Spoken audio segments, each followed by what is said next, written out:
Kemudian yang kedua dari Bapak Basuki, bagaimana hukum umroh dengan sistem kredit? Umroh berangkat dulu, setelah itu baru nyicil. Jadi begini, kalau kita melihat dalil-dalil haji dan umrah, walillahi 'alan nasi hajjul baiti man istata'a ilaihi sabila wa atimul hajja wal umrata lillah, maka di antara syarat untuk kita melaksanakan ibadah haji dan ibadah umrah ini, syaratnya adalah istita'ah, mampu. Syaratnya mampu. Kalau kita belum mampu, jangan paksa. Al-Quran bilang, la yukallifullahu nafsan illa wus'aha. Allah tidak bebani satu jiwa pun kecuali sekemampuannya.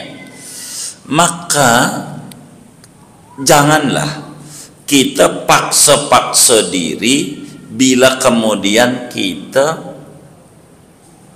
belum mampu. Begitu juga bisa disarankan kepada travel yang ada, mendingan buatkan tabungan umroh. Apa tuh tabungan? Nyicil dulu sekian lama, setelah dananya cukup semacam kira-kira 30 juta dah kita ya. Ente udah cukup nih, berangkat.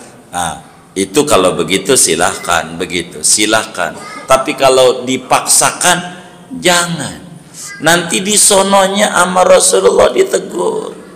Bukannya bakal ini diomelin sama Nabi. Kata dia nangis, ya Rasulullah, seumatmu, umatku apaan? Ajaranku aja kau langgar. Kan udah gua bilang, yang mampu, ngapa lu kagak mampu kemari? Begitu, nanti nyalain Allah aja. Gara-gara Allah nih gua punya utang Allah. Begitu, udah doa di depan Ka'bah, utang gua belum beres, nih kagak manjur, nyalain Ka'bah lagi, tambah gede lagi dosanya. Padahal salah dia. Maka saudara, bila yang hadir ini memiliki travel, jangan kayak begitu. Sistem ekonomi untuk merekrut orang berangkat sebanyak-banyaknya supaya dapat poin dan seterusnya, jangan seperti itu. Kami boleh ditanya tuh, barangkali ada yang hadir juga, jangan-jangan orangnya diantaranya itu dari Pinang kalau nggak salah, itu ada SMS masuk ke kami, guru saya ini punya utang tapi pengen ikut umroh juga sama guru. Kagak bisa, ente bayar utang dulu gitu. Tapi guru, utang nggak ada tapi begitu, bayar utang itu wajib, ente bayarin dulu. Begitu. Ada lebih enggak kalau kemudian ente umroh? Justru borol lebih. Ini aja buat bayar utang masih kurang, apalagi mau ngapain? Begitu. Ada juga kawan yang ngadu sama saya, ini kiai bagaimana? Orang-orangnya cari jamaah, ini jamaah dilarang. Aduh, saya nggak begitu. Saya bukan orang kaya begitu amat. Ini ada aturannya dalam agama. Mampu. Jadi nih yang harus dicatat oleh kita saudara yang bertanya ini, dalam kaidah fikih dijelaskan, Allahumma sholli ala sayyidina Muhammad, man istajala qabla awani uqiba bihirmani. Imam Jalaluddin As-Suyuti di dalam kitabnya Al-Asbah wa Nadzair menjelaskan, man istajala qabla awani uqiba bihirmani. Siapa orang yang minta buru-buru sebelum waktunya, belum mampu dipaksa biar mampu, udah lu ngutang aja dulu dah, yang penting lu berangkat. Begitu, berangkat begitu. Ini akan dihukum oleh Allah dengan kegagalan doa-doa yang dipanjatkan di depan Ka'bah, di hadapan Habibuna Muhammad, meski dia yakin Nabi Muhammad hayyun fi barzakhihi, tidak bakalan, karena kesalahannya ada pada dirinya. Jadi ada pada dirinya, begitu, ada pada dirinya. Karena utang itu bukan untuk berangkat doa, utang itu nanti oleh-oleh tetangga itu bagaimana? Kan kudu juga. Jadi bakal jadi puyeng ujungnya. Saya banyak melarang gaib itu, ujungnya jadi stres ujungnya. Jangan. Saya berapa kali orang datang begini, jangan Saya aja banyak yang datang, bahkan ada juga orang kaya, mungkin duitnya banyak, saya sebut orang kaya gitu. Kiai, mau saya suplai dananya jamaahnya? Enggak, saya enggak kayak begitu jamaah saya. Saya bukan mengejar target nyari jamaah, tidak. Terakhir kami ngajinya di Mekah, itu terakhir kami. Siapa yang mampu, tentu urusannya dia, dan kita tidak pernah memaksa-maksa jamaah untuk seperti itu karena salah. Yang mampu begitu, jangan dipaksa dengan berangkat duluan, bayarnya belakangan, kecuali modelnya begini nih, boleh. Saudara duitnya banyak, biar gampang aja deh, nggak besar-besar banget, 3 miliar gitu.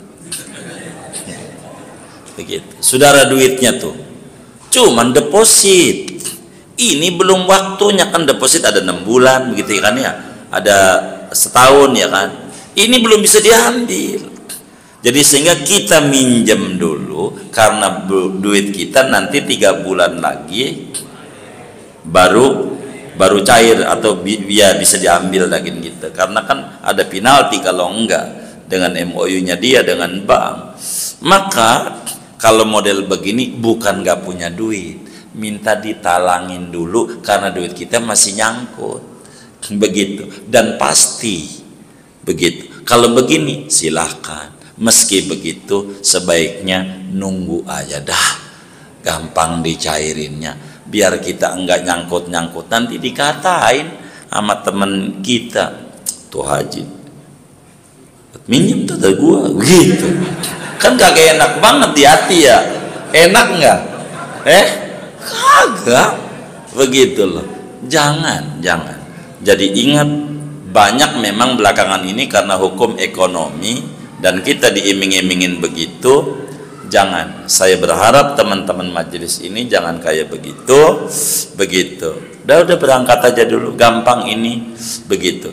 Sebetulnya dalam dunia travel mungkin, tapi ya artinya ini analisa kemungkinan. Ini kuota ada, begitu dah. Yang penting berangkat, gampang lo bayar, gitu. Biar dia nggak rugi karena udah pesen tiket segala macam. Dia nggak pahami, nih orang ini nggak mampu, jadi dia membela kepentingan dia, bukan ibadahnya orang ini. Ini menjadi repot adanya.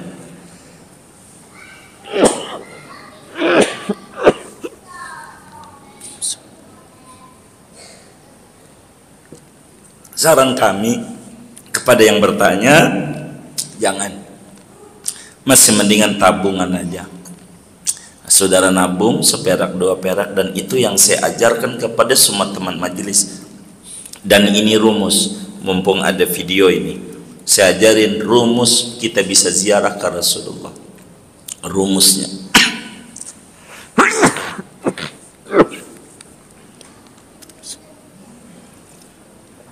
dan ini rumus paling manjurnya rumus, sebab tidak sedikit kawan-kawan majelis kami bisa ziarah ke Rasulullah bukan karena dia kaya, bukan, tapi karena punya niat yang kuat. Jadi caranya gimana?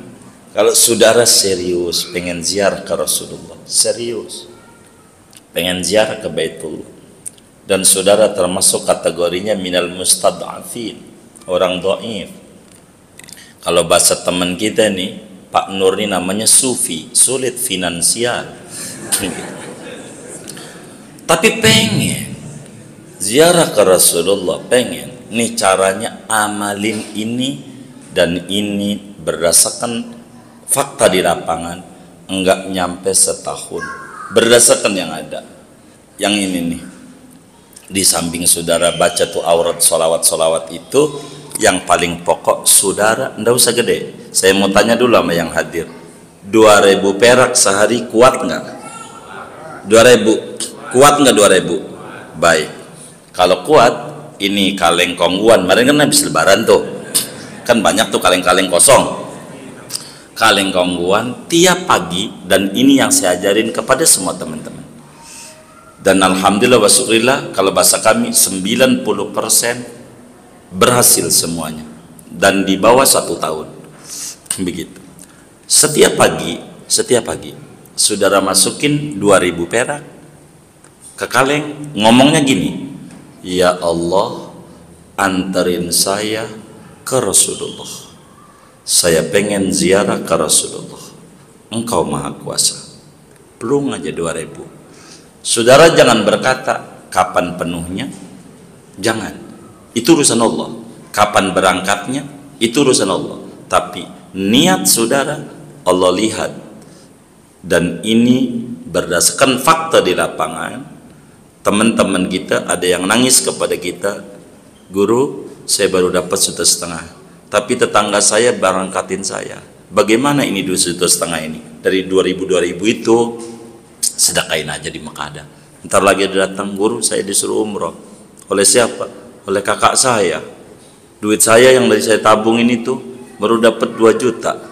Ini bagaimana duit ini? Iya, niatnya untuk Rasulullah, bawa aja sedekah ke sono. Artinya jalannya Allah kasih. Dari keseriusan dia betul-betul pengen ke Rasulullah. Upayakan. Andai ternyata kita keburu wafat, belum berangkat, niat ini dinilai, upaya ini dinilai, dan ini besar ganjarannya, besar. Tapi duit ini bukan sedekah, bukan gigi 2.000, bukan sodako, tapi duit ini pure yang kita niatkan buat ke Rasulullah.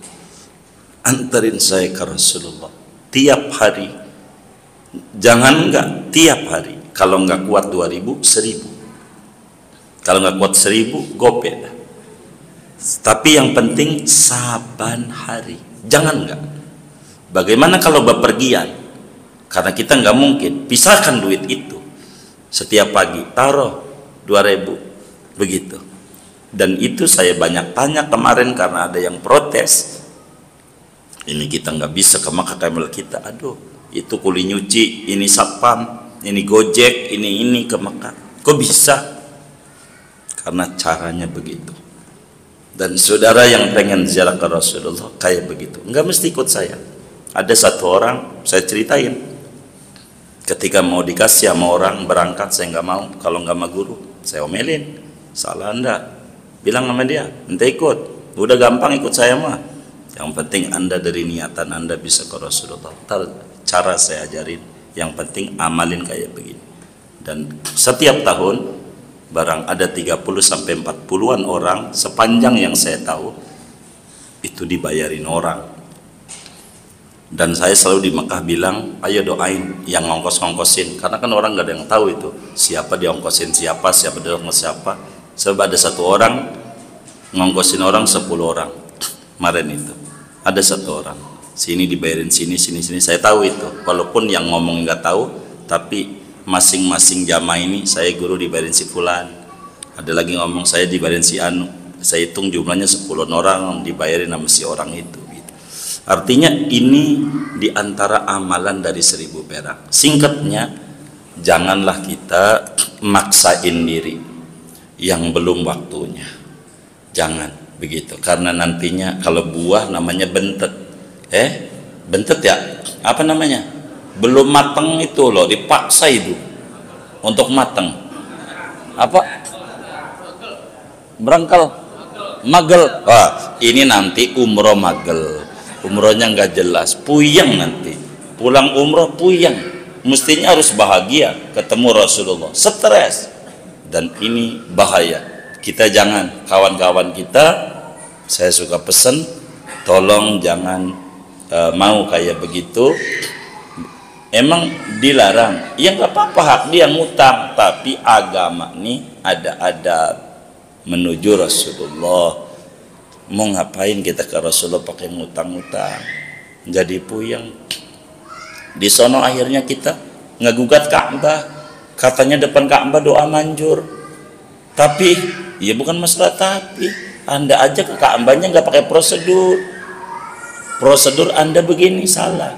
Ikuti, ittabi turuqal huda wa in qallas salikun, ikuti jalan kebenaran meskipun sedikit yang ngerjain. Itu aja yang saya dapat jawab, wallahu a'lam.